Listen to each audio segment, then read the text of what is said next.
Carne de máquina. Luchas, informaciones y cultura del mundo de los y las trabajadoras. De montaje suena el mismo despertador, pero hoy traigo en la garganta un rumor de rebelión. En la puerta de la fábrica ya se escucha la razón. Cuando el miedo se hace trizas, late fuerte el corazón. Carne de máquina, radio del taller. Sueñan las pulgas con comprarse un perro, y sueñan los nadies con salir de pobres. Que algún mágico día llueva de pronto la buena suerte, que llueva a cántaros la buena suerte. Pero la buena suerte no llueve ayer, ni hoy, ni mañana, ni nunca. Ni en lloviznita cae del cielo la buena suerte, por mucho que los nadies la llamen, y aunque les pique la mano izquierda, o se levanten con el pie derecho, o empiecen el año cambiando de escoba. Los nadies, los hijos de los nadies, los dueños de nada, los nadies, los ningunos, los ninguneados, corriendo la liebre, muriendo la vida, jodidos, re jodidos, que no son aunque sean, que no hablan idiomas, sino dialectos, que no hacen arte sino artesanía, que no practican cultura sino folclore, que no son seres humanos sino recursos humanos, que no tienen cara sino brazos, que no tienen nombre sino número, que no figuran en la historia universal sino en la crónica roja de la prensa local. Los nadies, que cuestan menos que la bala que los mata. Que nos quieren vender, que este mundo podrido es lo único que se ve. Bienvenidos, bienvenidas, esto es Carne de Máquina, un ciclo de laburantes para laburantes que sale los domingos a las 11 de la mañana por streaming en Radio Semilla, con una retransmisión los miércoles de 22 a 0, o podés encontrarnos también los martes a las 14 en Radionauta y en nuestras redes sociales de Facebook, Instagram. Un programa construido federalmente en Jujuy, Salta, Rosario, Neuquén, Comodoro Rivadavia, Ciudad de Buenos Aires, Gran Buenos Aires y hasta en España, en Valencia, tenemos a nuestro compañero Fabricio. Acá me acompañan Raúl. ¿Cómo andás, Raúl? Lucas desde Jujuy, Raúl desde Ciudad de Buenos Aires. ¿Cómo andan, compa? ¿Qué tal? ¿Cómo les va, compañeros? ¿Todo bien? Desde acá, desde Jujuy, con bastante frío y haciendo honor a nuestra clase, laburando en la calle. Sí, con el poncho te veo. Sí, está bastante picante acá. Estamos en, no sé, 13, 14 grados, una cosa así. Wow. Sí, hizo frío. Yo salí de laburar de noche y la verdad que a la madrugada hacía bastante frío. Frío hace también en los bolsillos de los laburantes, frío aquellos que duermen en la calle, frío terrible, ¿no?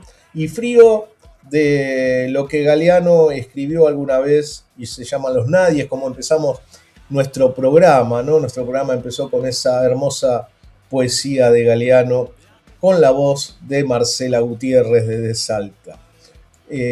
Habría que reescribir los nadie, ¿no? Porque hoy los nadie somos casi todos.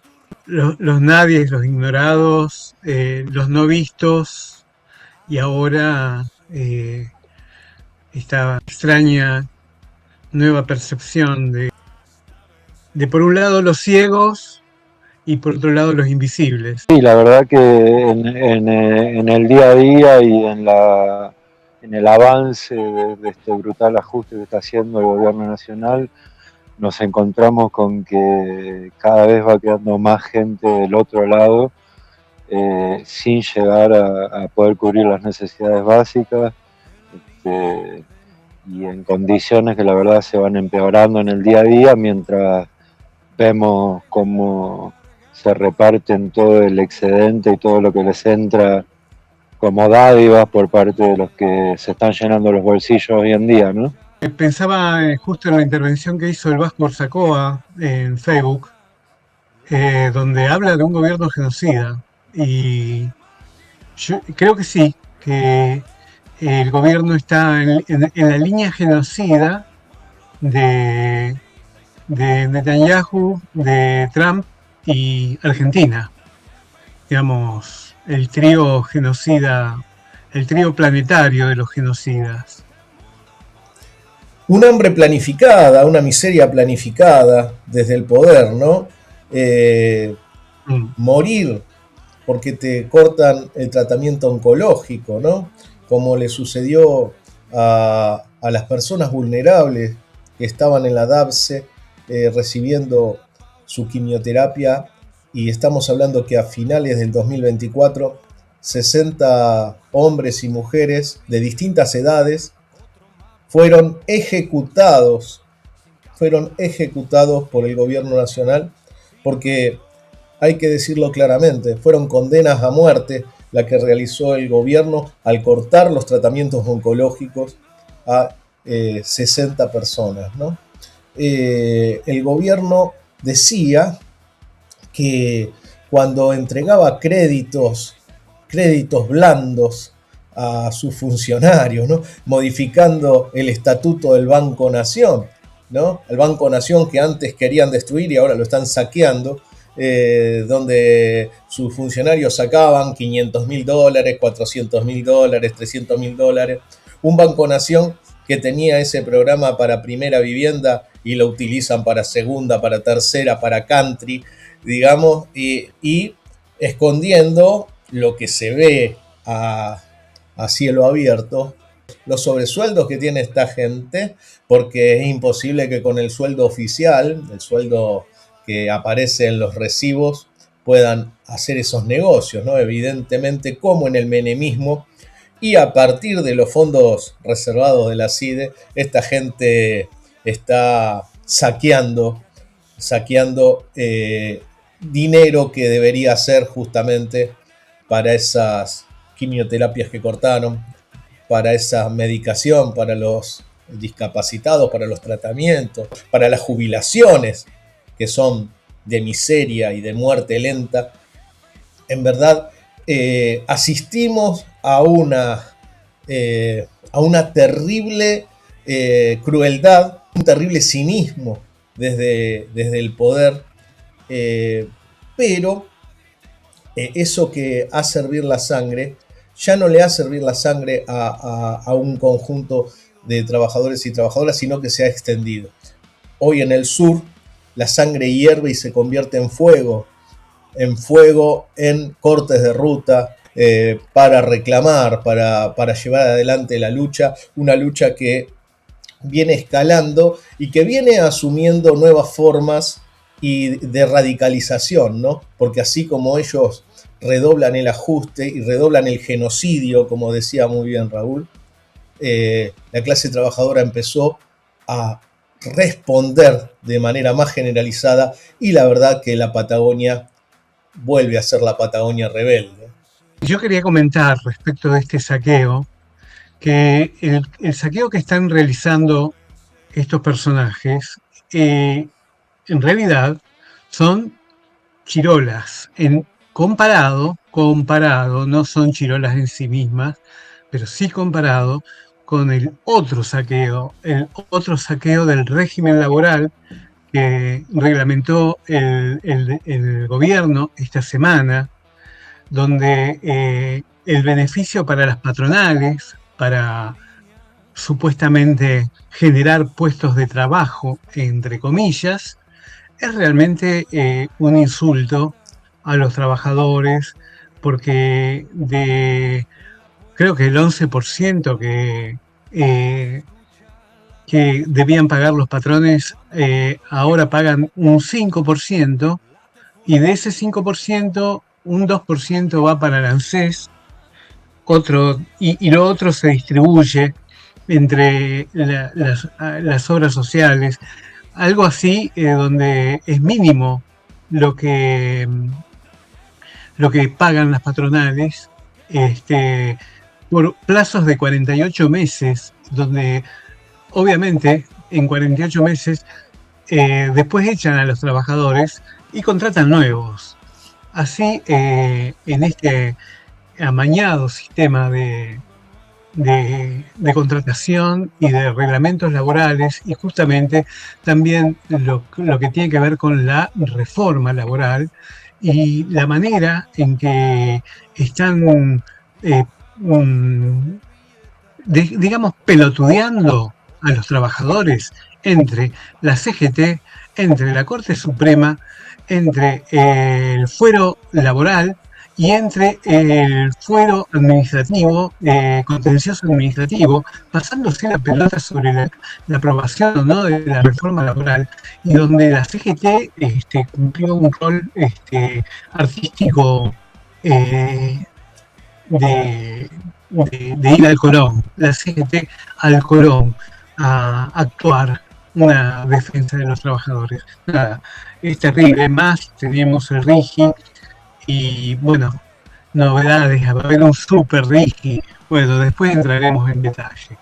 Para tener en cuenta con respecto a esto que menciona acá Raúl, de la revisión que van a hacer del RIGI y la ampliación, podemos ver ahí uno de los cambios sensibles que tiene el gobierno desde sus inicios hasta hoy. O sea, cuando empieza el gobierno y consiguen aplicar el RIGI en todo el país gracias a Pichetto, vamos a mencionarlo porque tiene bastante responsabilidad en eso. Uno de los argumentos del gobierno era que no se iba a aplicar al sector minero petrolero porque era una desventaja para el resto de los sectores y, bueno, que no era apropiado en ese momento. Y vemos que hoy en día se desdicen de eso que habían decidido y avanzan con ampliar el RIGI hacia ese sector también, multiplicando por mucho las ganancias que ya viene teniendo ese sector y que va a tener a futuro con la proyección de este superávit energético que se planea, ¿no? Sí, son los ganadores del modelo, ¿no? Hablo de los sectores extractivistas. Son los grandes ganadores del modelo y existen junto a ello el sector financiero, que también la ha levantado en pala, el agroexportador, con la devaluación que hizo al principio el gobierno de Milei también, han levantado en pala, y los grandes perdedores, los grandes sufrientes de este modelo, la clase trabajadora y el pueblo pobre. En relación a la reforma laboral, nosotros hemos publicado, ¿no?, las palabras de Patricia Bullrich, ¿no?, planteándole: anímense a los empresarios, anímense a tomar trabajadores al 70% del valor, anímense a hacer sindicatos de fábrica, como si los sindicatos lo tendrían que hacer los empresarios y no los trabajadores, ¿no? Pero ella le dice a los empresarios porque sabe muy bien cómo se arma la cosa, ¿no? Desde arriba, con la burocracia sindical y los empresarios, pero anímense y armen sindicatos de fábrica, anímense.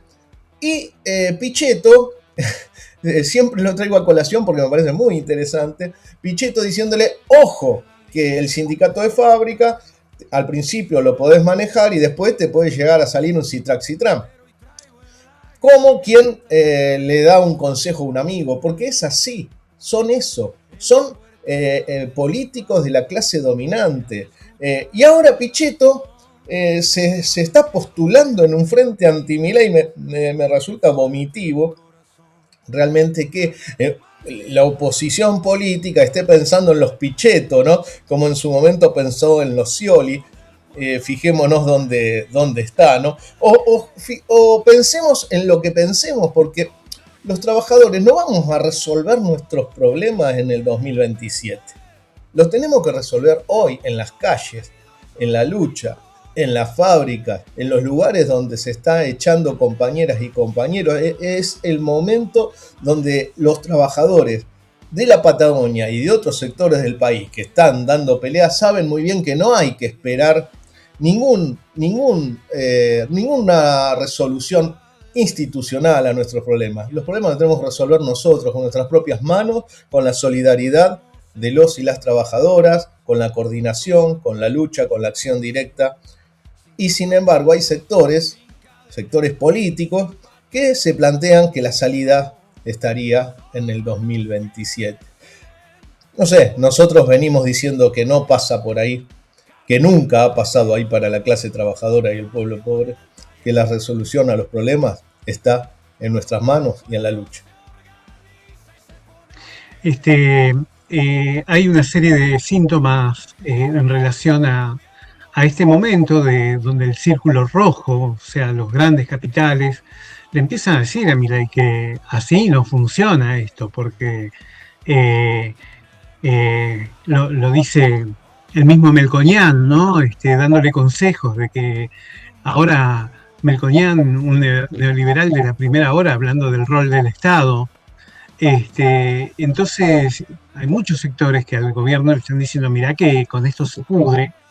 En este momento hay muchas señales que tienen que ver con este momento de crisis que se empieza a notar el genocidio que está realizando el gobierno en el cierre de muchas empresas y donde la crisis social se empieza a sentir, donde el círculo rojo, los grandes empresarios, empiezan a decir que no, que así no va, y tenemos economistas connotados neoliberales que empiezan a advertir que no se puede destruir todo, o como Melconian, por ejemplo, que empieza a hablar del rol del Estado y que hay que pensar en la educación y la salud, personajes que son realmente en el fondo siniestros. Entonces, medios de comunicación que se empiezan a reír, por ejemplo en A24 le hacen canciones para reírse de Adorni, gente que siempre estuvo callada y que ahora abren la boca, y como el caso de Pichetto y todos estos que buscan otra salida. Hillary Clinton dijo en su momento, es la economía idiota. Y creo que es eso lo que está pasando. Le está fallando el modelo a la clase dominante. Le está fallando. Y entonces aparece esto de este eco que se hace la misma clase dominante de el buen nombre de Miriam Bregman, que es muy bueno el nombre sin duda, pero en programas con Domán, haciéndole todo un circo donde la compañera defiende, por ejemplo, las elecciones en Suteba, pero donde se nota cuál es la intención de los grandes medios de desviar la atención de la lucha concreta hoy, ahora, ya. Y también es de tener en cuenta un poco el eco que se está haciendo el periodismo de derecha sobre estas cuestiones, y cómo mucha parte del periodismo supuestamente progresista le está dando lugar a esos mismos impresentables, que bueno, los podríamos enumerar acá, pero no viene al caso, para que puedan ir despegándose. En realidad lo que viene haciendo el periodismo de derecha y gran parte del arco político que está parado en ese lugar, como Bullrich y como Pichetto, es ir despegándose del muerto de a poquito, sin saber cuándo va a ser el momento en que este fracaso político lo golpee fuertemente al gobierno. Sin duda va a suceder, pero bueno, esta gente que vemos en estas actitudes son los profesionales de la traición. Lo vienen siendo durante toda su historia política y no van a cambiar esa postura hoy en día. Y a su vez también hay que pensar que las supuestas alternativas que se presentan desde el lado, por ejemplo, de Kicillof en provincia de Buenos Aires, son alternativas que ahora parecieran quizás seducir. Tenemos que tener en cuenta que los números de las encuestas no se trasladan de uno a otro, porque baje la imagen de Milei no quiere decir necesariamente que esa gente va a ir a votar a la oposición, pero bueno, también esta buena imagen se va a sostener hasta el momento en que se sepa cuáles son las condiciones de deuda de la provincia de Buenos Aires y cómo va a terminar ese proceso de gobierno, que es algo que mucho no se conoce todavía. También la búsqueda de desviar, como bien decían, de lo real que está sucediendo, ¿no? Que es la debacle económica de millones de trabajadores y trabajadoras que no les alcanza para tomar el colectivo, que aparte no pueden tomar el colectivo porque hay una cola de una cuadra para tomar el bondi porque han cortado servicios de una manera terrible las patronales, que quieren de alguna manera, incluso el gobierno, aunque en principio no le convenía lo de Adorni, hoy se ha transformado también en un circo que en un sentido tapa muchas cuestiones, ¿no? Mientras hablamos de los pequeños robos de Adorni, pequeños en el sentido de que al lado del Rigi lo de Adorni es un vuelto, y que al lado de la guita que nos están quitando como trabajadores con la reforma laboral es un vuelto, y cómo han desfinanciado con el FAL la caja jubilatoria y cómo ponen en riesgo que en verdad nos podamos jubilar y que los jubilados puedan seguir cobrando, aunque sea miseria, porque con el FAL lo que van a hacer es financiar el despido de trabajadores con la plata de los con la plata de la jubilación de los trabajadores, una cuestión que es escandalosa. Y eso no se resuelve votando a nadie, ¿verdad? Porque la resolución de los problemas de los trabajadores es en la calle. Jamás hemos conseguido nada a favor nuestro votando a un candidato. El único lugar donde nos sirve votar es en una asamblea donde votemos luchar. Es el único lugar donde nos sirve y donde verdaderamente decidimos. En todos los demás lugares es un sueño, es una ensoñación de que decidís. Es una fantasía de que decidís algo. Vos fijate, decidiste votar a este monigote en contra de la casta. Fíjate lo que te salió, ¿no? Fíjate lo que te salió. Entonces, de una vez por todas, démonos cuenta que el único lugar donde decidimos es entre nosotros. ¿Cómo resolvemos el problema entre nosotros, sin intermediario, entre trabajadoras y trabajadores, ¿no? Esa es la gran salida política. Yo estoy planteando que la perspectiva es en las calles. Y no nos dejemos engañar. Las urnas les han servido históricamente siempre a ellos y no a nosotros. Explico por qué, digamos, esto que decís. ¿Por qué? Porque es la relación de fuerzas lo que determina qué se vota y qué no se vota. Es la dimensión que adquiere la relación de fuerzas entre las clases. Si una clase está movilizada, los diputados se ven obligados a votar en favor de los intereses, porque hay un pueblo que presiona realmente y materialmente en las calles. No es una abstracción de un voto que se dirime en palabras o en el discurso que se realiza enfáticamente dentro de la Cámara de Diputados.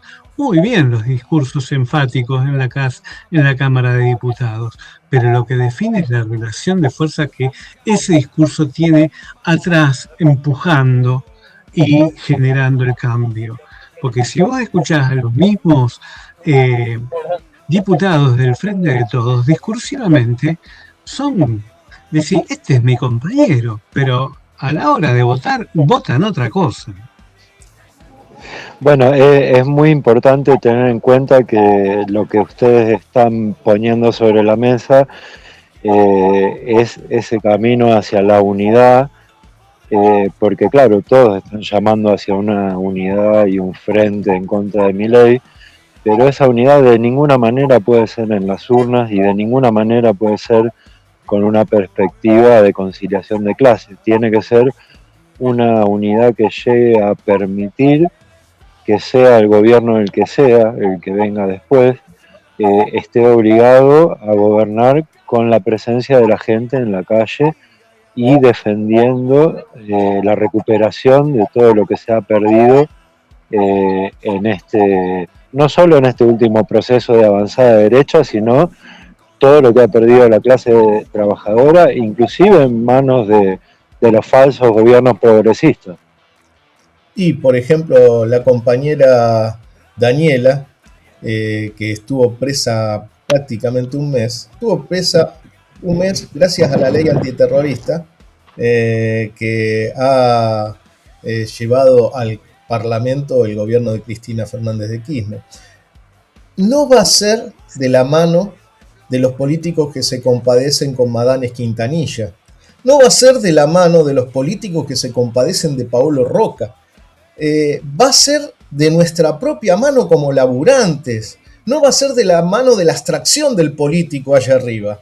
Es a nivel horizontal entre nosotros cómo tenemos que resolver los problemas nuestros. Y otra vez lo planteo, me parece muy buena la formulación que había hecho el compañero Emilio de Ate Rosario, sin intermediarios. Los trabajadores sin intermediarios tenemos que resolver nuestros propios problemas. Y lo debemos resolver en la calle y lo debemos resolver como lo hacen los compas en la Patagonia, como lo hacen en Comodoro Rivadavia, como lo hacen en Pico Truncado, como lo hacen en Las Heras, como lo hacen en Río Gallego. Detuvieron a la compañera dirigente, secretaria general de ATE de Las Heras, paro provincial de ATE, toma de 10 edificios, enfrentamiento con las fuerzas represivas. Es el camino de la clase trabajadora y sus métodos históricos. Estamos hablando de la acción directa, la huelga, el piquete de autodefensa. Es la salida para la clase trabajadora y no los cantos de sirena y la ensoñación de que en esta democracia de ricos decidimos algo, ¿no? Quería volver hacia atrás, hacia esto de los gobiernos populares o progresistas, de Alberto Fernández, que subió prometiendo que iba a renegociar la deuda que había dejado Macri, y la dejó así para pagar, para que todos la sigamos pagando, y no hizo nada. Eso es también nuestro dolor, lo que estamos pagando todos, y gran parte aparte del endeudamiento que están generando ahora, otra gran parte del endeudamiento es aquel endeudamiento en donde Alberto Fernández y todo su séquito, inclusive el Frente de Todos, callaron y no dijeron nada a medida que pasaba el tiempo. Para ejemplo, tenemos botones de muestra, los 800 palos que se llevó Vicentín del Banco Nación, ¿no? González Fraga en el medio de esa estafa con la nuestra, como le gusta decir a ellos, con la nuestra Vicentín hizo un desfalco. Después de ese desfalco, que el gobierno de Macri lo ayudó, a los macristas les encanta hablar de con la nuestra, Alberto Fernández dijo, hay que expropiar, parecía que bajaba de Sierra Maestra, y de golpe y porrazo, retroceso en chancleta después de hablar con Perotti, y ¿qué pasó? Le pusieron más guita a Vicentín. Espectacular. Esos son. Eso se llama. Esos son. Por eso. Después no nos vengan a decir, bueno, ahora todos contra Milei, vamos con Pichetto, vamos con Perotti, vamos con... No, compañero, no. Con nadie. Las elecciones no resuelven nada. Solamente le resuelven los problemas a los grandes capitalistas, no a nosotros. Eso creo que... De hecho, eso es algo que está quedando en claro en la cantidad de gente que viene participando en las elecciones a nivel nacional cada vez que se dan. Y tiene que ver, digamos, cuando todos los medios estos intelectuales, digamos, que tratan la política, hablan de una peruanización de la democracia, tiene que ver en realidad con eso. O sea, si lo queremos poner en criollo, es que cada vez la gente que elija sea menos, sea preferentemente la gente de las clases más acomodadas o los que menos problemas tienen en ese sistema de funcionamiento. Y cuando se habla de la peruanización de la economía, en realidad lo que se habla es eso, de una economía que para el establishment y que para la pequeña burguesía nacional funciona, pero que para el pueblo no, el pueblo se sigue cagando de hambre, sigue sin tener trabajo, sigue entregando sus recursos. Nosotros en el norte del país tenemos un claro ejemplo de cómo viene el avance de la cuestión de extractivista, y ahí hay, por ejemplo, grandes incógnitas en términos de cómo hacerle frente, porque teniendo en cuenta la situación y el poco tiempo que estos desarrollos han empleado desde que empezaron hasta ahora, ya se están viendo los resultados en el ambiente y en ciertas comunidades como en la laguna de Guayatayoc. Entonces el resultado de la contaminación que dejan esos procesos solo para seguir enriqueciendo a emprendimientos extranjeros es un claro ejemplo de cómo se resigna la vida, digamos. El planeta va camino hacia la destrucción y esta gente se toma la libertad y el lujo de planificar colonizar otros planetas antes que resolver el problema acá. Perdón, me fui por las ramas, compañero. No, está muy bien porque también es la perspectiva, ¿no?, de un sector del establishment mundial, ¿no?, de hacer negocios hasta con viajes al espacio, como Elon Musk lo viene haciendo. Es un negocio también, ¿no? El espacio también es un negocio para los sectores más concentrados del poder internacional. Pero quería traer un tema también chiquito, de la conciencia, que hay sectores del peronismo, compañeros incluso que lo plantean honestamente desde lo que piensan, no estoy hablando de trabajadores peronistas, que dicen, bueno, el mileísmo expresa ese individualismo que hay en muchos trabajadores, ¿no? Ese egoísmo, ese individualismo que se ha generado. En parte podría ser verdad, pero ¿quién lo construyó?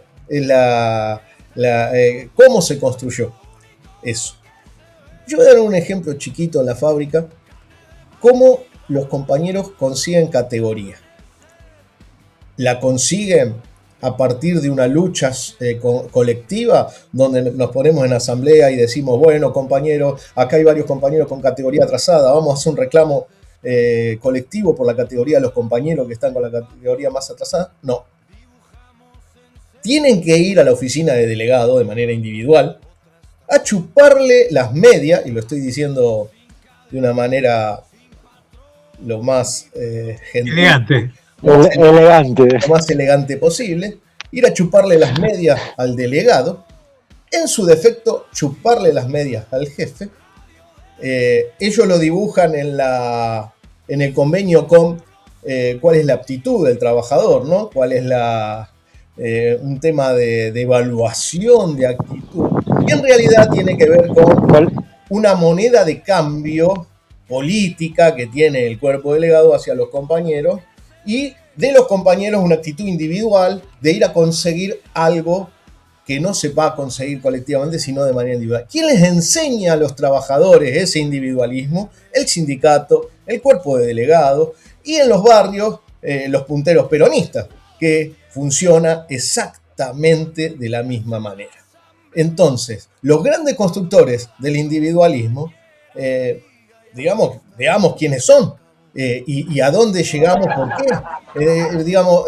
Creo que es importante sacar esas conclusiones para ir rompiendo también ese discurso que a estos caraduras le llevó a sacar un flyer diciéndole: la reforma laboral la firmaste vos votando como votaste, no haciéndose cargo ellos ni de la lucha contra la reforma laboral, porque te están avisando no van a luchar contra la reforma, ni del camino que hicieron para llevar a la clase trabajadora a la situación actual.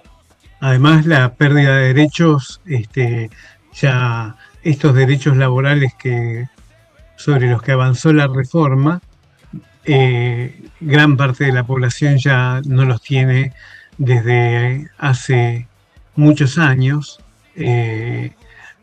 donde la precarización y las condiciones de contratación han sido vulneradas históricamente.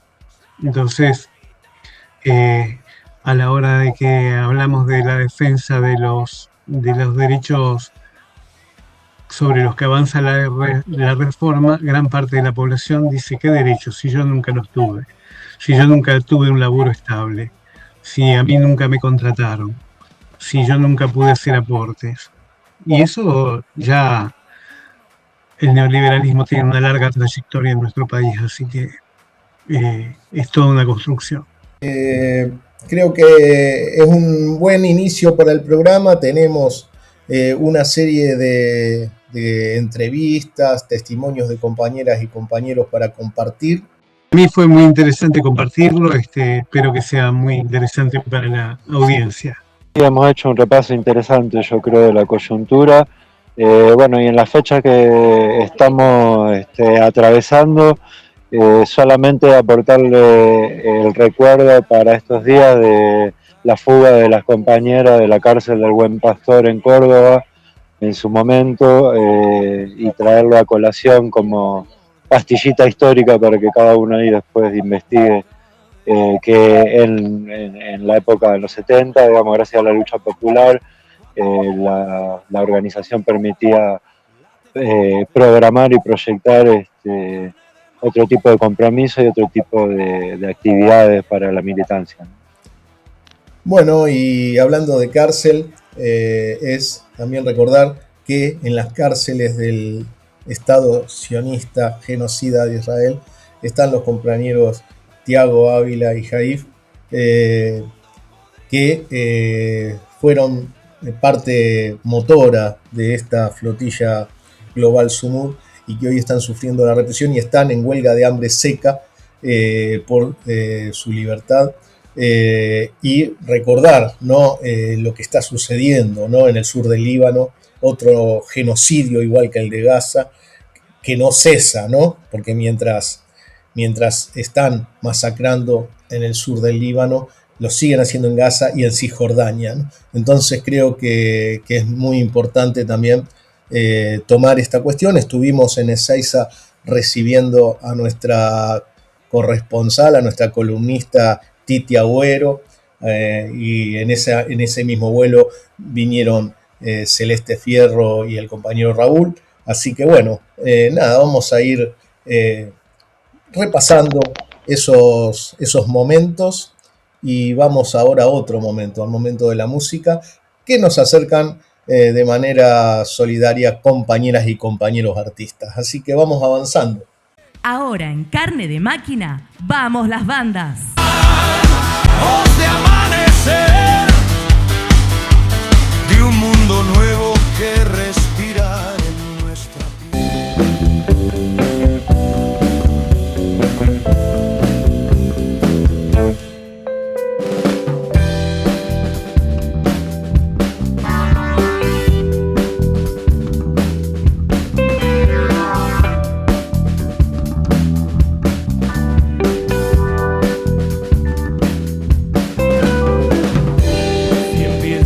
desconfiar de mi suerte, estoy perdido,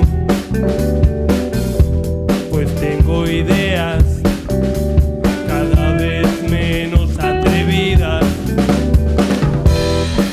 pero cerca, aquí cerca el lobo aúlla, despertando al mal hombre, al mago bueno.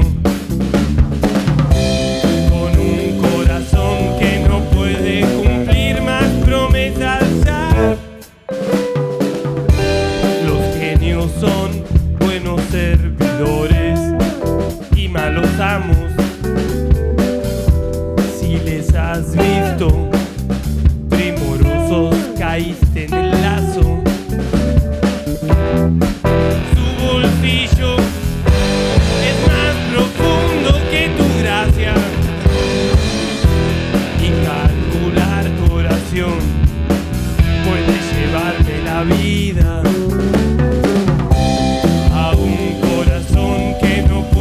Cumplir más promesas ya. Yo te saqué un día de allí y me encadené y te obedecí hasta donde pude, mi genio amor. Te pude apartar de mi corazón en otro crimen más y me alejé de tu seducción y de tu dulce amor.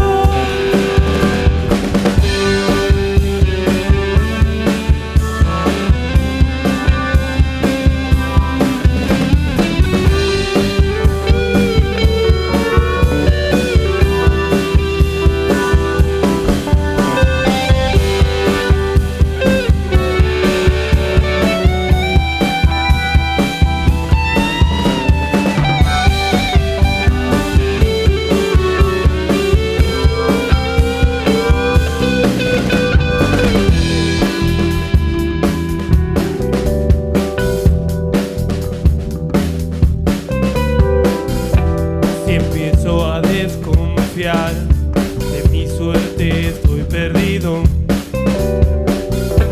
pues tengo ideas cada vez menos atrevidas. Tu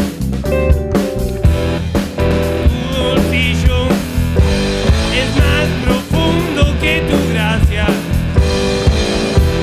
y calcular tu oración puede llevarme la vida a un corazón que no puede cumplir más promesas ya. Yo te saqué un día de allí y me encadené y te obedecí hasta donde pude, mi genio amor. Te pude apartar de mi corazón en otro crimen más y me alejé de tu seducción y de tu dulce amor. Tu dulce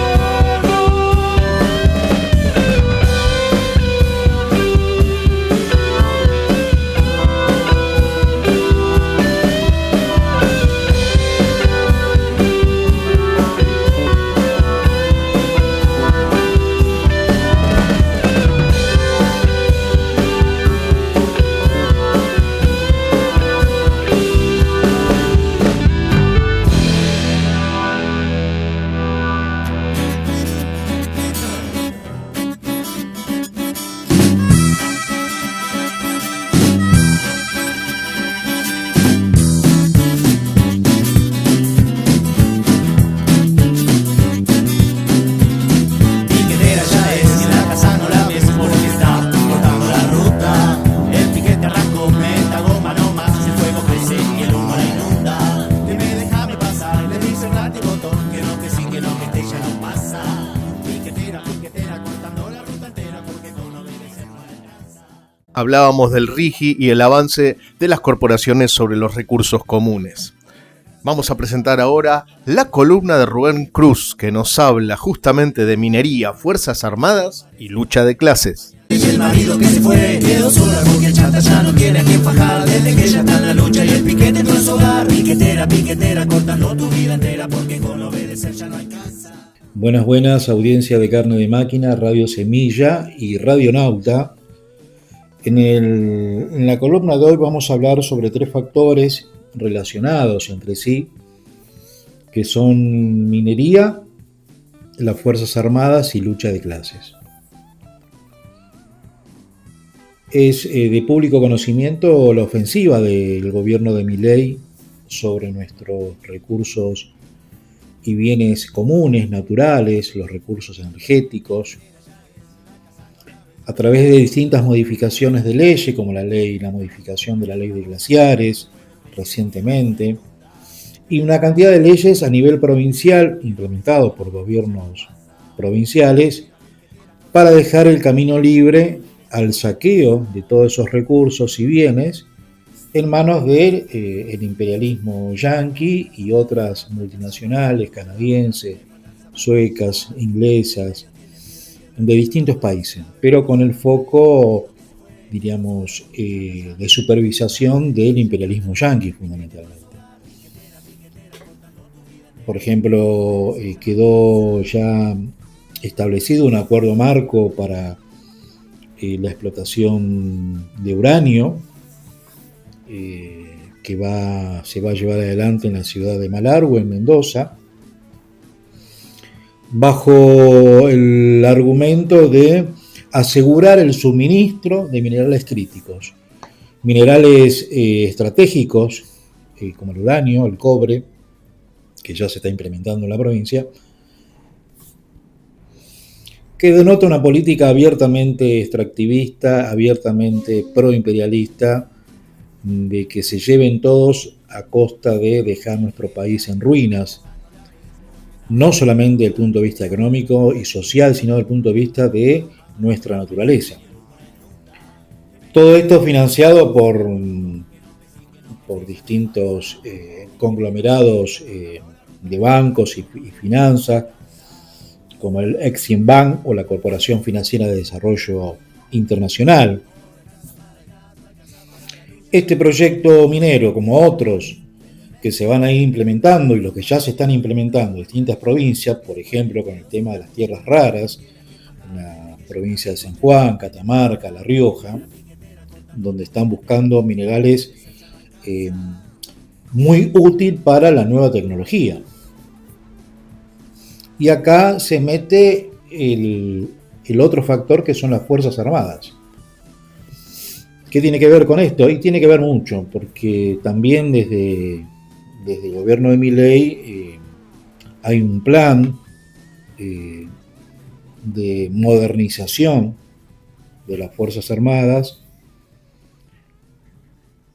en el tema del equipamiento militar, ¿sí?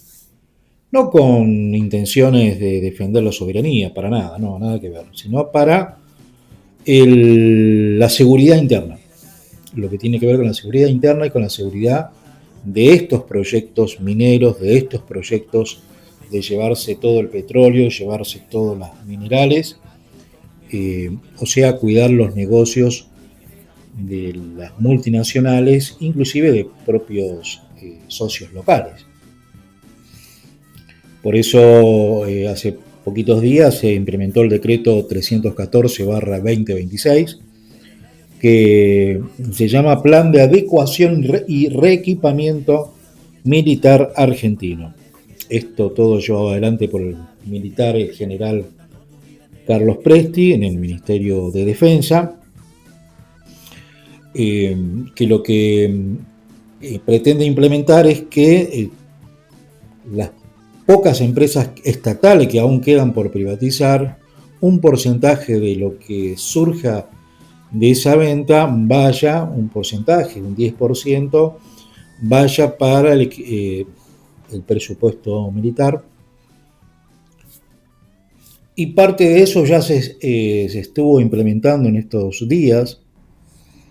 Por ejemplo, desde el 7 de abril último hasta ahora, hasta principio de mayo, se llevó adelante el ejercicio Quequem, que en dialecto mapuche significa amanecer. Un ejercicio correspondiente al ejército argentino que se dio en dos provincias de la Patagonia muy radicalizadas. Estamos hablando de Santa Cruz y Chubut. Ahí se llevaron adelante este tipo de ejercicio, fundamentalmente con el objetivo de preservar los intereses de este negocio extractivista, garantizar el saqueo petrolero y minero de Vaca Muerta, pero no solamente de Vaca Muerta, sino de toda la zona precordilleriana. Por eso acá está ligado la ley de glaciares, las modificaciones, todo tiene que ver con todo aquí. Resguardar los tendidos de gasoductos y oleoductos claves para el transporte de estos recursos hacia los puertos para que se los lleven a sus respectivos países, ¿no?, imperialistas. Entonces ya se fue renovando parte del viejo arsenal militar, a nivel de tanques, de defensa antiaérea, radares, se cambiaron radares, pero también se empezaron a incorporar lo nuevo que son los drones de reconocimiento y ataque. Bueno, todo esto forma parte de un plan común, estratégico, que abarca cómo defender lo que se está implementando en la política económica que tiene que ver con el extractivismo y la especulación financiera atrás de ello, ¿sí? Y esto se está llevando adelante en la Patagonia por una sencilla razón geopolítica que tiene que ver con hacerse de esos territorios, el imperialismo yanqui, para su, diríamos, pelea geopolítica estratégica. Lo que tiene que ver con el control del Atlántico Sur, lo que tiene que ver con el control del Beagle, el puerto de Tierra del Fuego, que ya prácticamente fue, diríamos, desmantelado para el uso civil y puesto a servicio de las tropas norteamericanas. Pero no solamente quieren quedarse con eso, quieren seguir subiendo desde Tierra del Fuego hacia por lo menos Neuquén. Y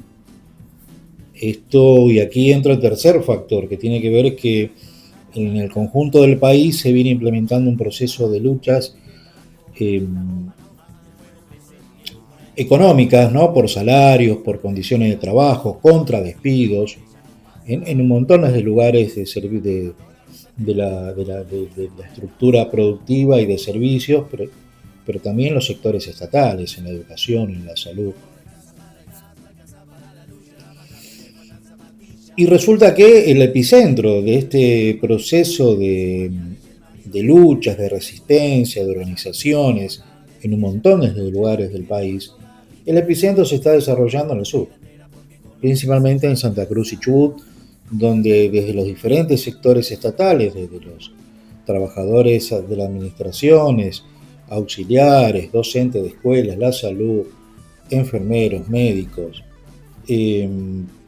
personal profesional, trabajadores de la minería, trabajadores del petróleo, desocupados que fueron quedando en las últimas 2 o 3 generaciones de la ofensiva privatista de los distintos gobiernos, que fue dejando un tendal de desocupados, y hoy prácticamente hay 2 generaciones de jóvenes que no conocen el trabajo formal, registrado, sino que conocen el trabajo informal, una realidad que está abarcando el conjunto del país con casi ya más de 12 personas de manera precarizada, prácticamente saliéndose del mapa de la relación de dependencia. Y ahí se están implementando distintos procesos de luchas. Hay un proceso de radicalización de todos estos sectores que desde hace meses que vienen llevando adelante procesos de paros, huelgas, movilizaciones de distintos tipos, de distintas intransigencias, reclamando lo que legítimamente le corresponde, que es vivir bien, a nivel económico, a nivel de la salud, ¿no? La pelea por el salario, la pelea contra los distintos proyectos extractivistas que no solamente se vienen a saquear los recursos y bienes comunes, sino que dejan a la población a merced de una contaminación impresionante, grandísima, desde el punto de vista del aire, el agua y la tierra. Entonces, estos 3 factores están relacionados por esta razón. El gobierno de Milei, la ofensiva que está llevando adelante es tan importante, tan grande, tan feroz, que lo que está llevando es que todos los factores de la realidad económica y social, política y militar se empiecen a tensar. En este marco, el conjunto de los trabajadores y trabajadoras de Argentina, y en este caso del epicentro ahí en el sur de la Patagonia, en la Patagonia, más precisamente, de empezar a ver esta dinámica de por qué los gobiernos provinciales, a pesar de recibir utilidades, ¿sí?, por lo que deja el extractivismo, no aumentan los salarios, no generan buenas condiciones de trabajo, no generan trabajo, y lo que hacen es todo lo contrario. ¿Tiene que ver solamente con que no hay plata, el argumento del Estado, de la patronal? Y no. Tiene que ver con una dinámica más profunda que la clase trabajadora tiene que empezar a estudiar y a discutirse para prepararse para esa ofensiva que todavía se sigue implementando y que se va a ir profundizando. Bueno, entonces en ese marco, ¿cómo profundizamos también nuestros métodos de lucha a partir de lo que bien informa nuestro corresponsal Daniel Ruiz todos los días en nuestro medio digital, ¿no? En las noticias? Bueno, espero haya servido algunos datos este análisis. Nos vemos las próximas. Le faltan zapatillas, el del medio tiene fiebre y el remedio no aparece. La bebé está sin pañales y el marido que se fue quedó sola porque el chanta ya no tiene a quien fajar. Desde que ella está en la lucha y el piquete no es hogar. Piquetera, piquetera, cortando tu vida entera porque con obedecer ya no alcanza. Estamos en tiempo de siembra. Plantá tus ideas, Plantá tu música. plantá tus palabras. Plantá tus sonidos. Plantate. Radio Semilla.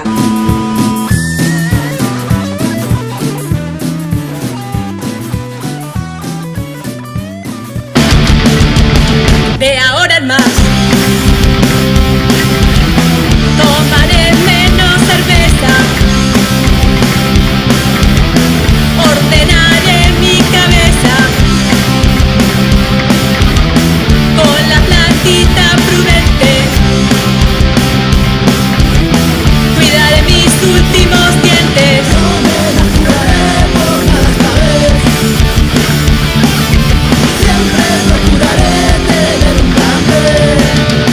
De ahora en más que el pecho cante, yeah, yeah. La sangre hierve, yeah, yeah. Las palabras se quiebran. Ya estoy vieja para estas cosas, no me las jugaré por nada esta vez.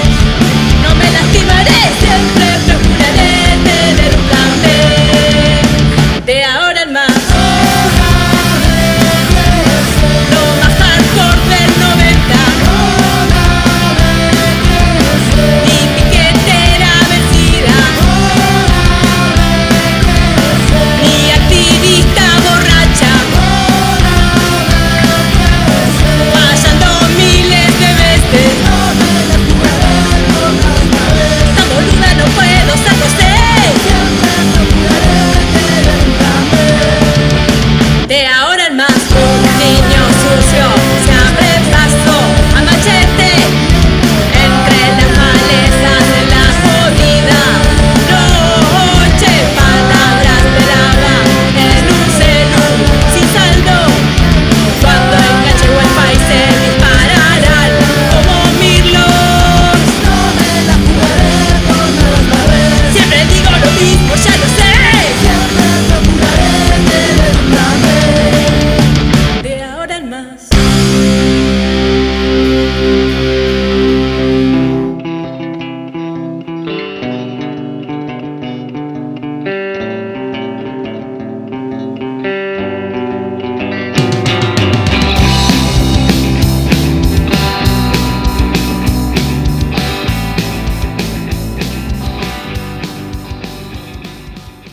Arrancó nuevamente el Enredando las Mañanas, el programa federal de la red de medios alternativos. Lo van haciendo radios de diferentes puntos del país. A Radio Semilla le tocó el miércoles pasado y Carne de Máquina participó con una columna sindical.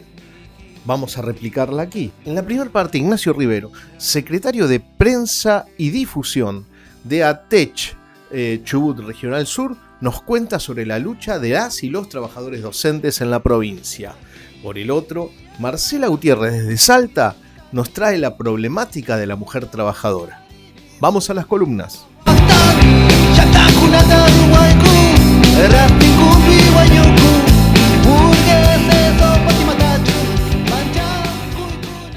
Buenos días a la querida audiencia del Enredando las Mañanas. Soy Omar Rombolá, integrante del equipo de Carne de Máquina en Radio Semilla, y esta columna sindical que vamos a presentar en 2 bloques. En el primero, desde Comodoro Rivadavia, nos habla Ignacio Rivero, secretario de Prensa y Comunicación de ATEC Chubut Regional Sur, que presenta la lucha de los y las trabajadoras docentes en la provincia y en su zona en particular. Agradecemos por este contenido siempre a nuestro corresponsal patagónico Daniel Ruiz. Y luego desde Salta, Marcela Gutiérrez nos presenta una columna sobre la situación de la mujer trabajadora a nivel general en el país y sobre todo en la provincia. Vamos entonces con el informe. Buenas tardes, ¿cómo va? Acá Ignacio Rivero de la Regional Sur, secretario de Prensa y Comunicación, un poco para contar cuál es el contexto actual que está atravesando la docencia de base.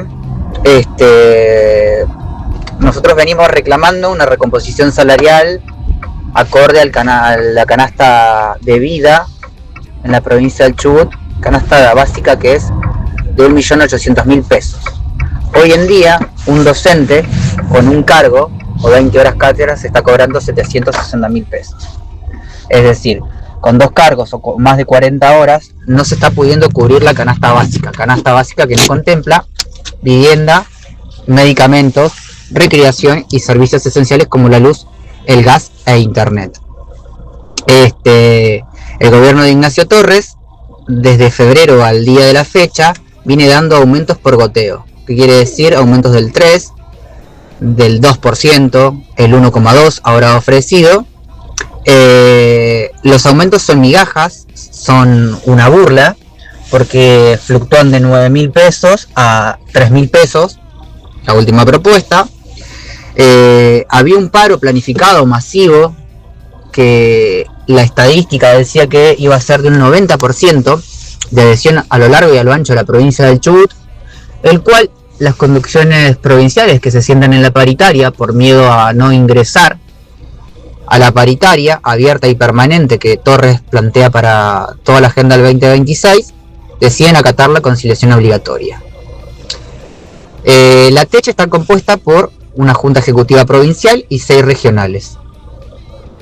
Las 5 regionales y la junta ejecutiva son oficialistas. La regional sur es opositora, ha sido opositora en todas las gestiones que ha tenido la Celeste, ha conducido la provincia del Chubut.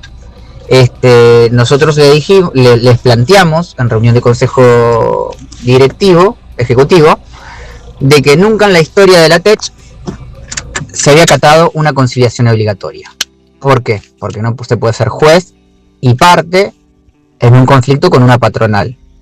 Entonces nosotros en Comodoro Rivadavia y Radatili largamos un paro la semana pasada, largamos un paro esta semana por 72 horas, debido a que terminada la mesa de conciliación obligatoria de la semana pasada, la policía de la provincia del Chubut, y a la cual Iturriós y Torres mandó a reprimir a los y las trabajadoras. Entonces, en ese contexto, desde la Regional Sur visibilizamos, redoblamos la apuesta de un paro por 72 horas. Hoy vamos a tener a partir de las 19 horas una marcha que sale desde el centro de la ciudad, la Plaza Compuchehue. Vamos a confluir con un sector de la columna norte que viene de zona norte, kilómetro 3. Vamos a hacer un acto a partir de las 19. Mañana se van a hacer banderazos en las escuelas. Y el miércoles, el Consejo Regional de la Regional Sur, acompañado por más de 30 docentes, viajaremos a la conciliación, no para charlar con la Junta Ejecutiva, sino para escuchar a los compañeros de la provincia, a los y las compañeras de la provincia, y poder estar ahí haciendo presión y haciéndonos escuchar de que es necesario y es justo una verdadera recomposición salarial acorde al costo de vida en la provincia de Chubut. Buenos días para todos los que escuchan la red de medios alternativos. Soy Marcela Gutiérrez y les voy a presentar un breve informe que hice acerca de cómo la pobreza y las condiciones laborales afectan especialmente a las mujeres y las disidencias. Se habrá visto en las últimas protestas en las calles, en las fábricas y todo, cómo somos las mujeres las que estamos allí, no solamente bancando la olla, como solían decir antes, sino que somos protagonistas en cada una de las luchas de punta a punta del territorio nacional. Y acaba de pasar una fecha emblemática para las y los trabajadores, como es el 1 de mayo. Entonces, quiero contarles un poco la situación en la Argentina, donde las mujeres y disidencias enfrentan una brecha salarial promedio del 27% respecto a los hombres, la cual se profundiza hasta un 44% en el sector informal. La participación laboral se concentra mayoritariamente en los sectores vinculados al cuidado y los servicios, como la enseñanza, que abarca un 73%, la salud 69% y el trabajo doméstico un 97% es ocupado por mujeres. Este fenómeno es conocido como segregación horizontal. No solamente ganamos menos, las mujeres además sufrimos mayores tasas de desocupación y de informalidad y enfrentamos lo que muchos habrán escuchado mencionar como el techo de cristal, donde solamente un 31% de participación en los cargos directivos es ocupado por mujeres y ni que hablar de las disidencias, ¿no? Esta desigualdad se acrecenta cuando llegamos al domicilio, cuando llegamos a la casa y tenemos que sufrir además las tareas de cuidado no remuneradas, a las cuales nosotras dedicamos casi el doble del tiempo que los varones, limitando aún más la disponibilidad horaria para tener un empleo formal, ¿no? En Argentina, otro problema que enfrentamos mujeres y disidencias es la representación dentro de los sindicatos, cuando si bien somos una parte muy importante en las bases, no llegamos casi nunca a las cúpulas. Solamente un 18% de los cargos jerárquicos están ocupados por mujeres, pese a que existe una ley, la ley de cupo sindical, la número 25.674, que exige un cupo de mujeres y disidencias del 30%. La mayoría de los cargos ocupados por las mujeres en gremios y sindicatos, se concentran en las secretarías de género o servicios sociales, mientras que en las mesas de negociación paritaria nuestra presencia es mínima. Hubo algunos avances en los gremios como los de alimentación o los estatales y se han multiplicado los encuentros nacionales de mujeres sindicalistas, pero persisten las barreras culturales y la sobrecarga de tareas de cuidado, lo que nos mantiene por debajo del 15% de la representación en los cargos, ¿no? Otro tema que nos preocupa es esta llamada ley bases, la nueva reforma laboral, que también afecta desproporcionadamente a las mujeres y a las disidencias, al introducir los bancos de horas, cuya flexibilidad horaria choca con la planificación que podamos hacer de estas tareas de cuidado. Y al ampliar los periodos de prueba, aumenta la estabilidad en los sectores feminizados. En cuanto al tema de la maternidad, con la nueva ley se permite reducir la licencia preparto a solo 10 días, una medida que se señala como riesgosa si se acepta bajo presión económica o patronal. A ver, ¿cómo lo traducimos a esto? Que si por ejemplo vos cursás un embarazo de riesgo, pero tu patrón te exige que sigas yendo hasta 10 días antes de tu fecha probable de parto, lo vas a seguir haciendo porque todos sabemos cuál es la situación en este momento y que la gente está cuidando sus trabajos incluso a costa de poner en riesgo su salud y otros espacios de su vida, ¿no? La reforma también impacta severamente al trabajo doméstico al eliminar las multas por falta de registro. Eso quiere decir que te pueden tener en negro eternamente, y precariza aún más a la ya maltratada población travesti trans y de la diversidad al facilitar contratos sin relación de dependencia.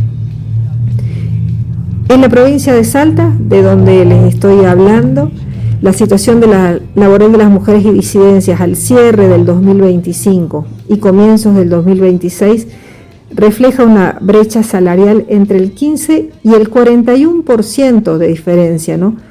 con una concentración en sectores como el comercio, con un 20,9%, el servicio doméstico 18,4% y la enseñanza. Y según datos de la Dirección General de Estadísticas de Salta, la tasa de actividad femenina es del 38,7%, significativamente menor a lo de los varones, que es del 52,1%, lo que evidencia una brecha de acceso de más de 13 puntos debido a la sobrecarga de tareas de cuidado no remuneradas.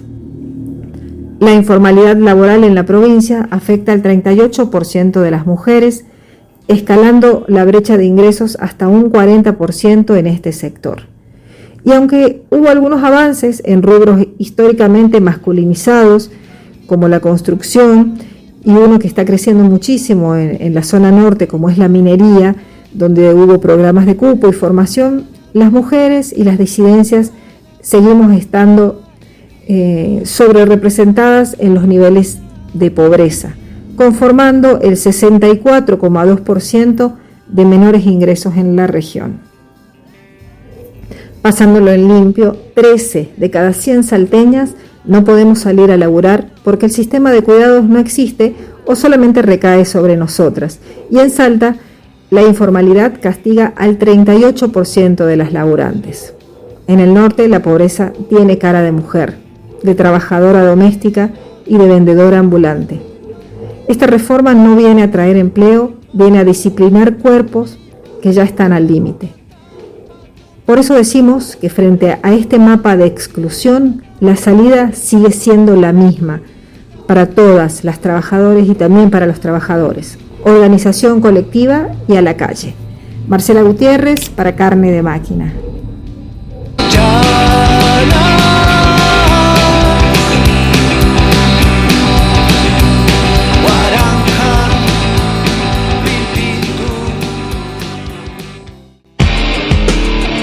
Estamos en la web radionauta.com.ar.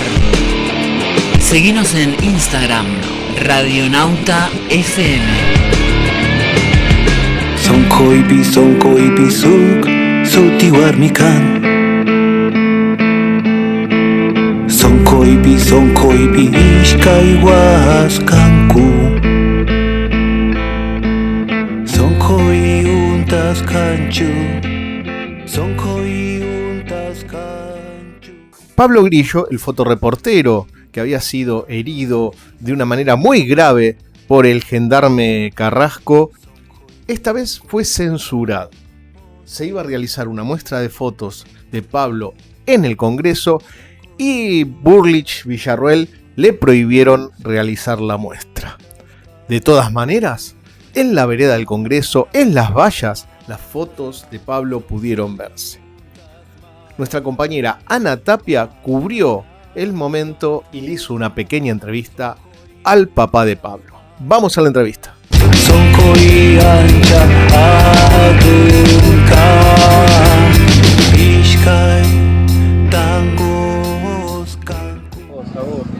Bueno, acá nos encontramos otra vez, varias veces ya, con Fabián Grillo, que nos va a comentar qué esperábamos, ¿no? De un día como hoy, qué puede ser el tema de la censura, pero igual le hicimos el encuentro de las fotos. Pero es muy representativo lo que está pasando, ¿no? Estamos ante un gobierno que no permitió eso, pero bueno, las vallas sirvieron para algo, sirvieron para hacer la muestra de Pablo, ¿sí? En este caso las vallas no nos separó, ¿sí? Y estamos utilizándola para mostrar el arte de Pablito. Claro, tal cual. Sí. ¿Y la censura? ¿Qué hacemos con la censura? ¿Que se la metan? Hay que terminar con este gobierno, no es lo que va a hacer. A la corta o a la larga lo vamos a tener que hacer, no queda otra. Sí. No queda otra. Esperemos que sea la corta. Lo que pasó hoy y lo que estuvo pasando estos días evidencia hasta una desprolijidad y hasta una tontería incluso de parte del gobierno. Que eso pone de manifiesto su incapacidad además y su declive, ¿no? Yo considero que están en una etapa de declive y esto que pasó hoy lo manifiesta. Y además hay algo concreto, la maldad. Esta no gente tiene es gente, límite. hay maldad y les gusta el daño. Son perversos. Claro, no tiene Son límite. perversos. Ahora de Guerrero, ¿qué hacemos? Nada. Bueno, Guerrero está procesado y va a juicio oral, así que estamos esperando que se manifieste el juzgado. Ya está, lo pide el fiscal, lo pedimos nosotros, tiene que contestar la defensa y el juzgado la jueza va a decidir. Creemos que entendemos que va a ser elevado a juicio oral. Que esperemos que así sea, ¿no? Porque tiene todo fundamentado para Seguro, hacerlo, ¿verdad? Bueno, por ahí están las abogadas, si querés preguntarle. Dale, ahora te van a voy dar a más verlas. datos. Dale, muchísimas gracias. No, sí. a vos. Y se hará justicia, quédate Te tranquilo agradezco. por eso. Gracias. Sonkoy utas kanchu, Sonkoy utas kanchu, mana mana, Sonkoy utas mana. Lo que veo yo aquí es sufrimiento. 5 de la mañana, frío, reloj, sueño, cansancio, asqueo. Somos gente pacífica y queremos vivir en paz, pero en paz solo se puede vivir cuando se vive en igualdad. Cuando se te condena al hambre, se acaba la paz. Hoy, hasta aquí llegó nuestra manifestación pacífica.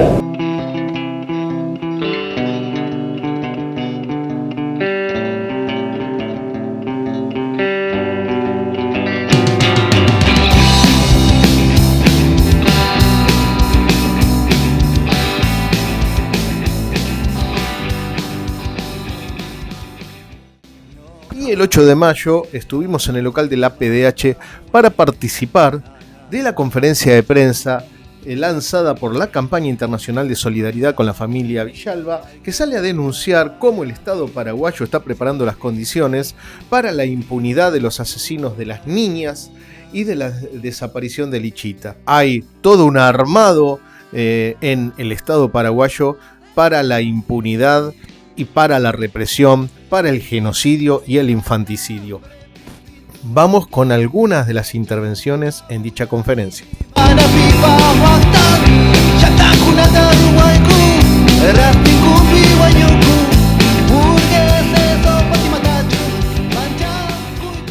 Gracias, Sacricono Helkin, Yahun Richiliguch, les enviamos un gran saludo.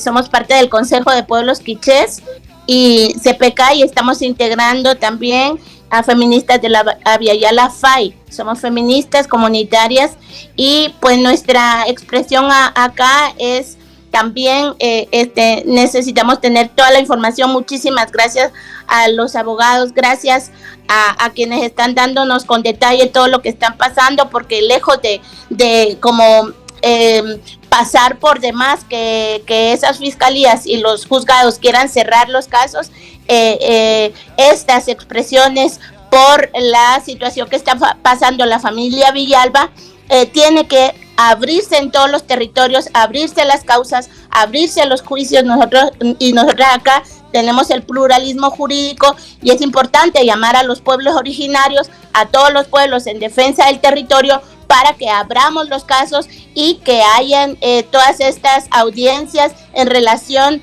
a analizar y también denunciar a los actores intelectuales, a los actores físicos de esta situación de la tortura, a las compañeras que están en la cárcel, tanto Francisca, Carmen como Laura, pero también denunciar a los actores de la desaparición de Lichita y también los actores de los asesinatos, sacarlos en todos los territorios, poner sus fotos, denunciarlos, pero también denunciar la sentencia de las torturas que constantemente está haciendo la familia, que les están haciendo a la familia Villalba, tanto como a las compañeras que están en la cárcel. Toda nuestra expresión de reciprocidad, nuestro acuerpamiento hacia ustedes, decirles a la familia Villalba que no están solas, que estamos aquí pidiendo por el esclarecimiento, por la justicia, y si no hay justicia, esos estados son asesinos, genocidas, como lo hemos pasado aquí en Guatemala, nosotros y nosotras los pueblos necesitamos tener la esperanza de una justicia transformadora de los pueblos, de una justicia popular, y a eso hacemos el llamado. Nosotras quienes estamos acá estamos siendo criminalizadas también, tenemos un ataque mediático muy fuerte, pero estamos acá con toda nuestra reciprocidad y nuestra solidaridad, exigiendo también aparición con vida de Lichita. Gracias a todos los movimientos que están acuerpando esta lucha, porque cuando estamos así acuerpadas, cuando estamos criminalizadas, sentimos que la esperanza está también ahí tejida entre los pueblos. Una gran fuerza, un gran saludo rebelde, combativo y revolucionario de quienes estamos acá defendiendo también los territorios. Y no somos criminales, no somos terroristas, y los mundos tienen que saber en todos los territorios que somos defensoras y defensores de la vida. Mucha fuerza, fuerza, fuerza, guardia, guardia, fuerza, fuerza, guardia, guardia. A las claras se advierte, ¿no?, tanto en el Estado paraguayo como en el Estado argentino, este modo de no tener en cuenta el derecho internacional, que por otro lado ha sido rubricado también como parte del derecho nacional, del derecho de los estados, y por lo tanto constitucional. La regla máxima, ¿no?, de los estados es la Constitución Nacional, y evidentemente el proceder tanto del Estado argentino como del Estado paraguayo es inconstitucional. Yo quería también de alguna manera agregar a esto algo que nunca fue suficientemente investigado.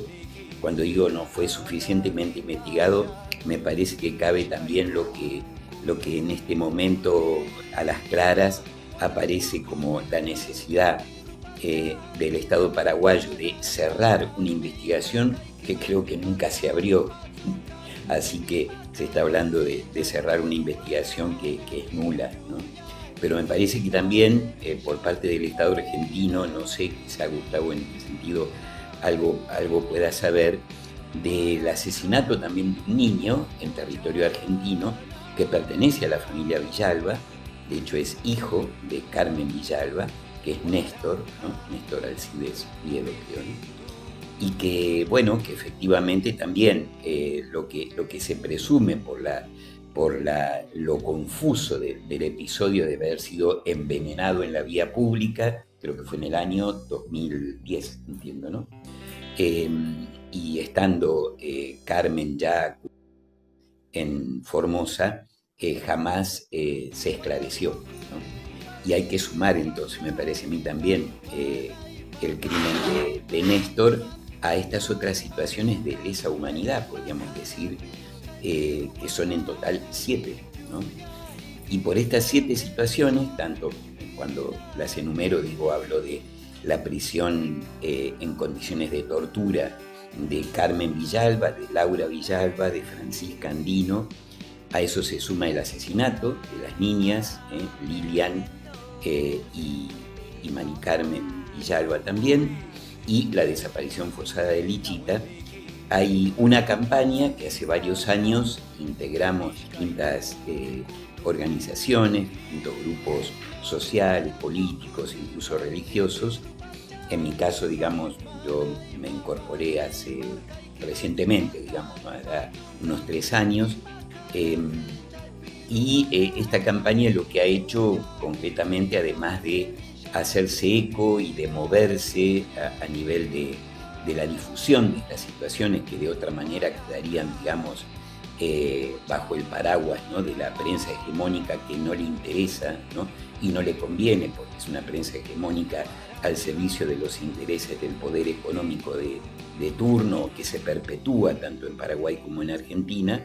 Entonces, bueno, la campaña intenta quebrar, ¿no?, ese impedimento de la información pública respecto de estas situaciones, y también periódicamente intenta con mucho esfuerzo llegar al territorio de Paraguay, también para asistir humanitariamente a nuestras compañeras que están presas, y más aún en este último casi año y medio, más de año y medio, casi 2 años, ¿no?, de prisión de Laura, Carmen y de Francisca, y de intentar, ¿no?, acceder a encuentros formales a nivel institucional, tanto con organismos públicos como con organismos de derechos humanos y de las iglesias en Paraguay, para tratar de pedir explicaciones y de pedir, digamos, que estas situaciones de lesa humanidad se investiguen y tengan el curso legal y legítimo que les corresponde. En ese sentido, la última vez, no me acuerdo qué número de veces llevábamos viajadas, a 8, la octava, ¿no? En la octava oportunidad que tuvimos, ¿no?, de viajar a Paraguay, lo hicimos a Asunción, ya cuando nuestras compañeras presas políticas habían sido trasladadas en el mes de agosto a Emboscada, al penal de máxima seguridad Martín Mendoza, y nosotros a fines de noviembre, la última semana de noviembre, integramos esa octava delegación humanitaria, en la que, bueno, además de que nuestra compañera Claudia Corol, que nos acompaña desde el Zoom, pudo visitar a las compañeras presas, nosotros, por otro lado, pudimos tener un raíz, digamos, ¿no?, de encuentros con distintas personas, ¿no?, y funcionarios del Paraguay, entre ellos tres jueces, ¿no?, de la Corte Suprema de Justicia, que lo que advertimos en la Corte Suprema de Justicia es, digamos, el mirar estos casos como de soslayo y excusándose de que no les corresponde a ellos dar respuesta. De hecho, en la última oportunidad que tuvimos, ¿no?, de encontrarnos con el juez que atiende la cuestión de derechos humanos de la Sala, ¿no?, Constitucional de la Corte Suprema de Justicia, él nos dijo lo que también nos habían dicho otros 2 jueces de la Sala Penal, que eso era cuestión de la Fiscalía, que fuéramos a la Fiscalía General.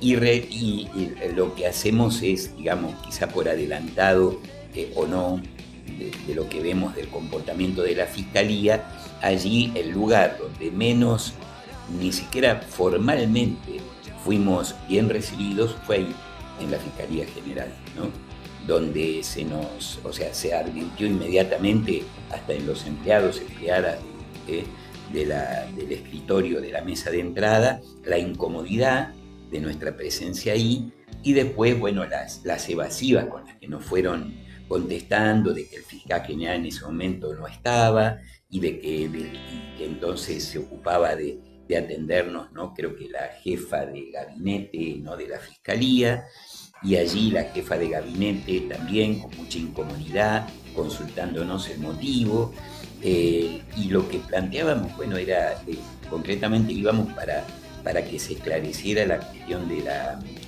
la falta de contestación adecuada que el Estado paraguayo estaba dando al Comité contra la Desaparición Forzada de Personas por el caso Lichita, ¿no?, y que la Fiscalía lo tiene en una fiscalía especializada de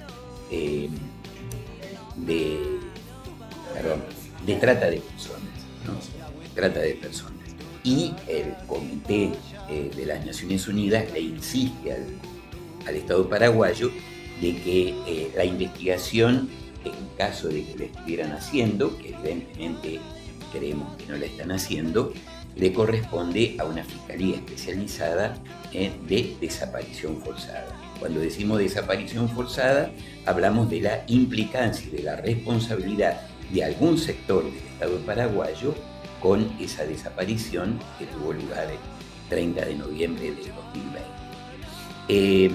De palabra, esta jefa de gabinete nos responde de que, bueno, de que se van a comprometer a que tengamos un encuentro telemático, virtual, la semana siguiente, y ese encuentro todavía no se ha producido. Estoy hablando de fines de noviembre del año pasado. Ese encuentro telemático lo tendríamos que haber tenido la primera semana de diciembre y jamás lo hemos tenido, a pesar de que el abogado Salvador Sánchez se ha movido personalmente, ¿no? Y a través de un montón de formalidades que le requerían para que ese encuentro se concretara. Incluso lo que solicitábamos, que en ese encuentro estuviera también telemáticamente presente la mamá de Lichita, o sea, Carmen Villalba, que tiene todo derecho, como lo sostiene el derecho internacional y el protocolo, ¿no?, para la desaparición forzada de personas, tiene todo el derecho que, aunque esté privada de libertad, pueda participar de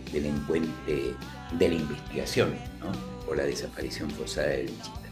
De manera, bueno, que la campaña se mueve con mucha dificultad, porque todo esto implica un gasto económico, una erogación, y no tenemos ningún sponsor, digamos, ¿no?, ni nada que se le parezca para conseguir algún recurso, tanto para sostener la asistencia humanitaria a las compañeras presas, como para financiar nuestros viajes, como para los gastos también que implica la difusión de esta situación.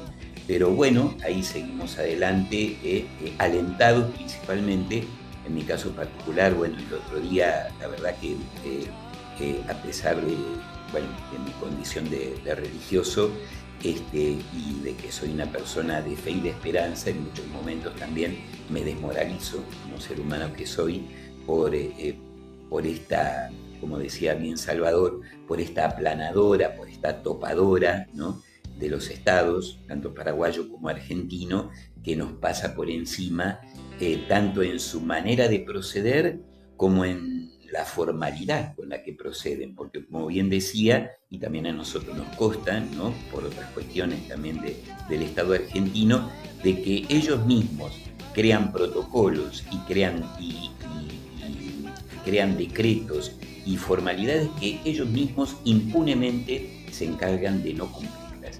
De manera que, bueno, que esa desmoralización que a veces yo también padezco, me levanta el ánimo lo que cuenta Salvador y lo que le consta también, por ejemplo, a Claudia, y alguna vez que yo he podido visitarlas también hace más de un año, las 3 compañeras presas cuando estaban en máxima seguridad de Mingaguazú, el aliento que nos dan ellas, ¿no?, y cómo ellas, a pesar de todos los esfuerzos, entre comillas, que hace el Estado paraguayo de quebrantarlas, ¿no?, ellas no están quebradas, ¿no?, dentro de la prisión de máxima seguridad, y ellas son las que nos motivan, digamos, a seguir andando por los caminos tan estrechos o tratando de escalar los muros cada vez más altos que nos pone la injusticia de estos estados al servicio de la riqueza concentrada y en contra, ¿no?, de nuestros pueblos.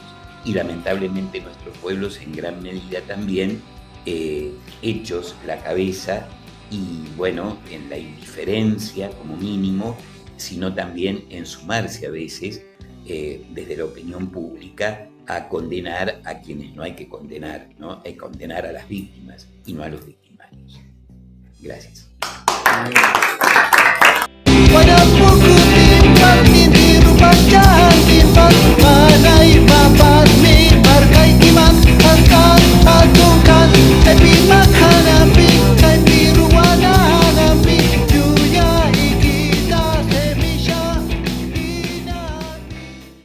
Y vamos llegando, sí, al final del programa, y como siempre lo terminamos con la columna de opinión de nuestro compañero y amigo Raúl Nudel.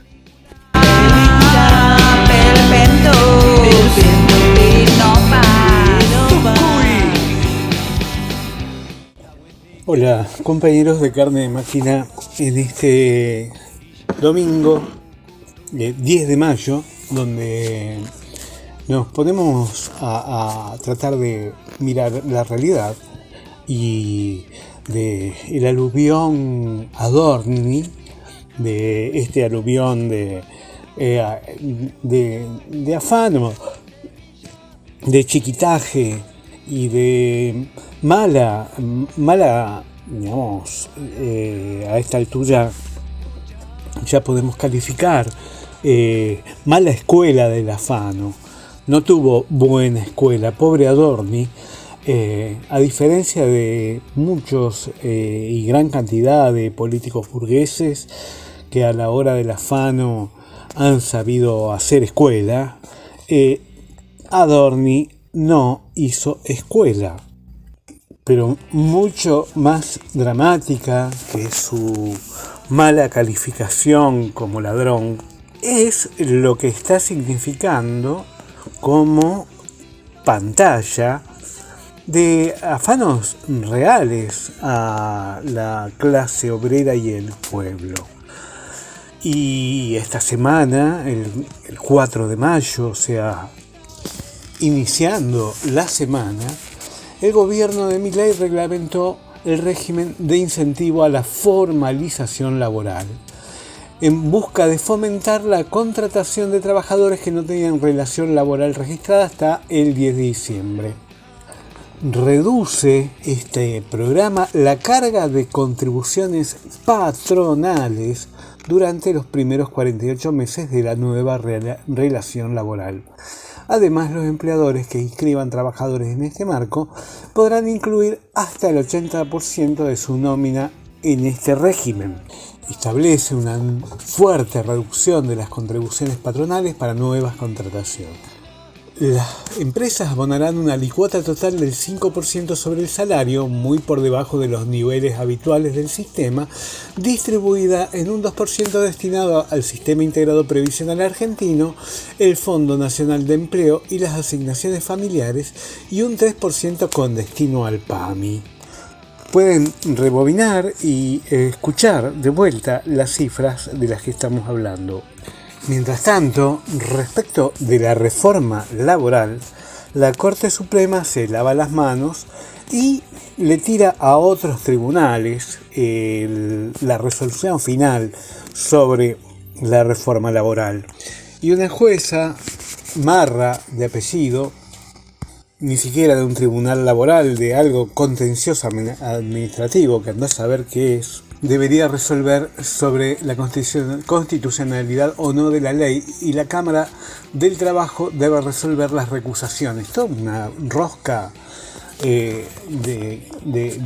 nos enroscan las víboras a los laburantes. La CGT dice que debe ser un tribunal laboral. La realidad es que tal vez los últimos que terminen definiendo es la Corte y le den el visto final el visto bueno final y el beneplácito a la reforma laboral. Así es como la CGT prefiere cubrir sus culpas de no haber movilizado nada desde el principio. Pero bueno, no estamos hablando de chiquitaje, de afanos chiquitos. El régimen laboral, que afecta directamente a los laburantes, es un afano de inmensa cantidad de millones de dólares, no de las moneditas que se afanó Adorni.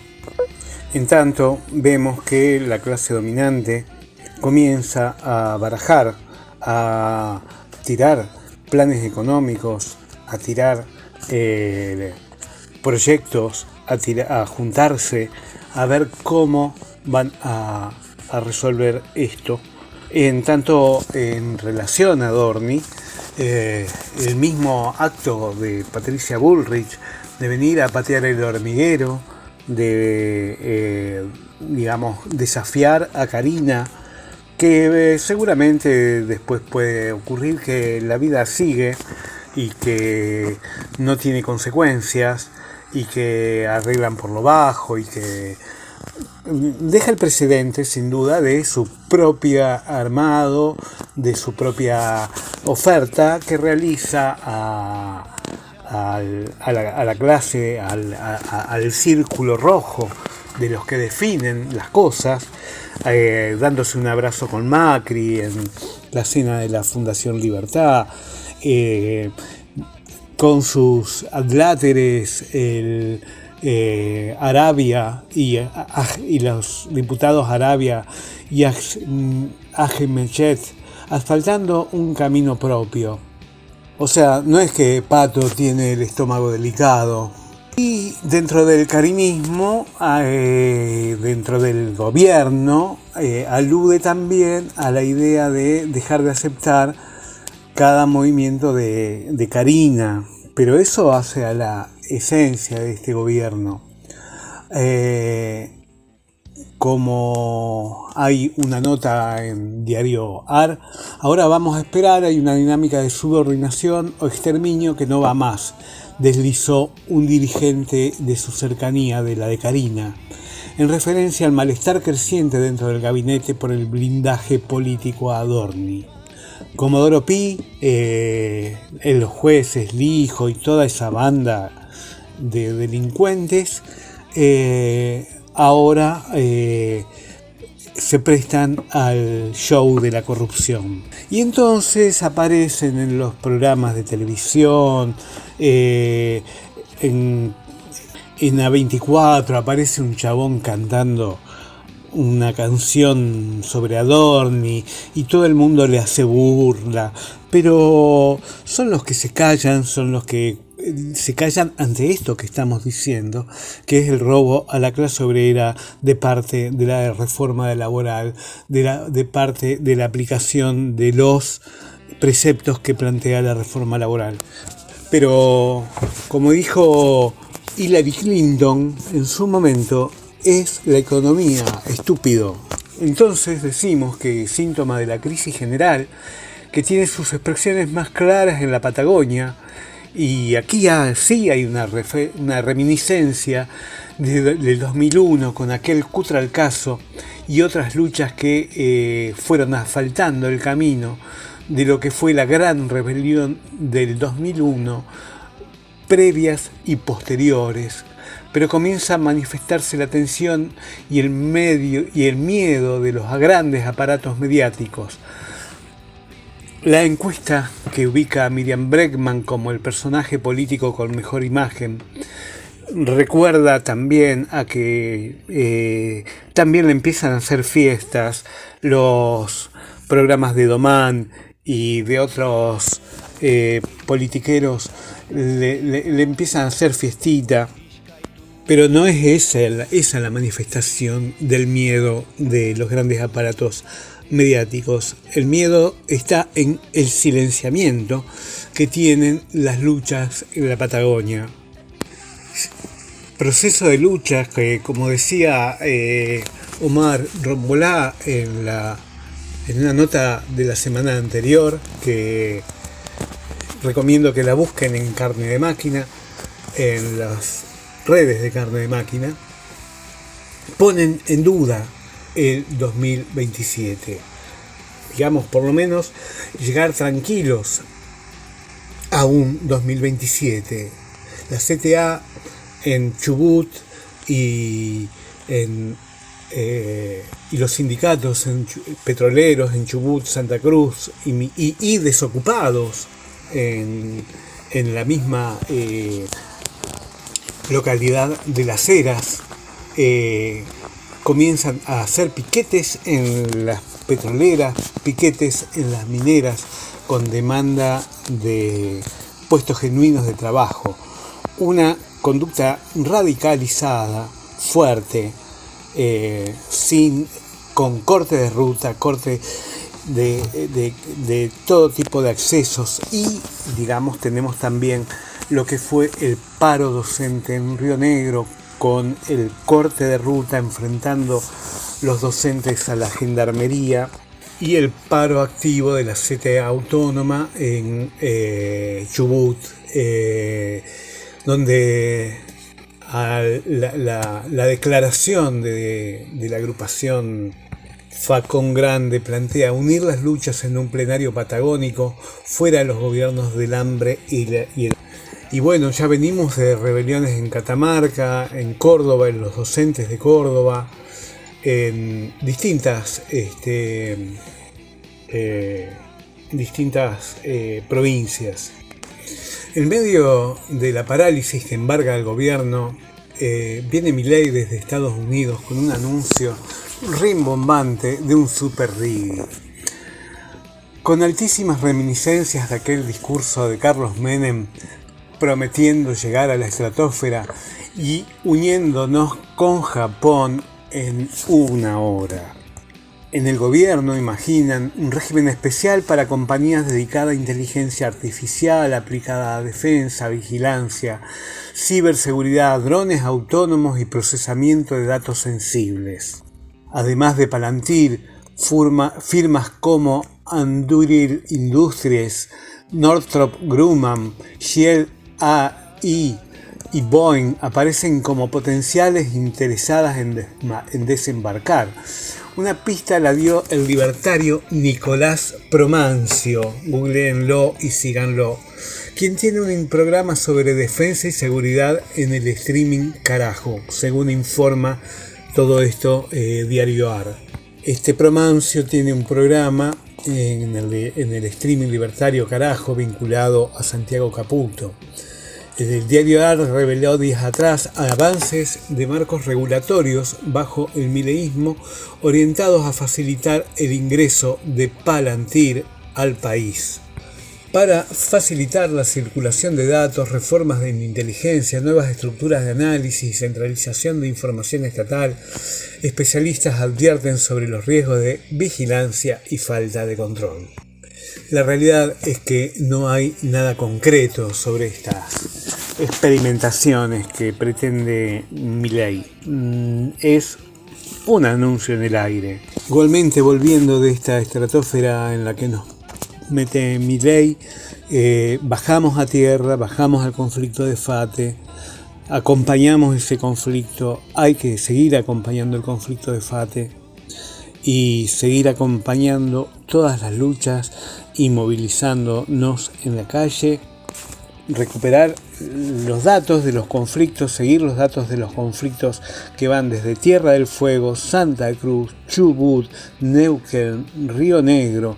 Todas las provincias patagónicas tienen conflictos y Mendoza obviamente con la megaminería y bueno, allí centrar la atención y seguir coordinando los conflictos como señalábamos en las columnas anteriores y en notas anteriores de Carne de Máquina sobre aquello que es el FRESU como un espacio de debate y otros espacios de debate por abajo, que por más burocráticos que puedan aparecer en algunos aspectos, en otros sentidos, son espacios que la base los utiliza para debatir.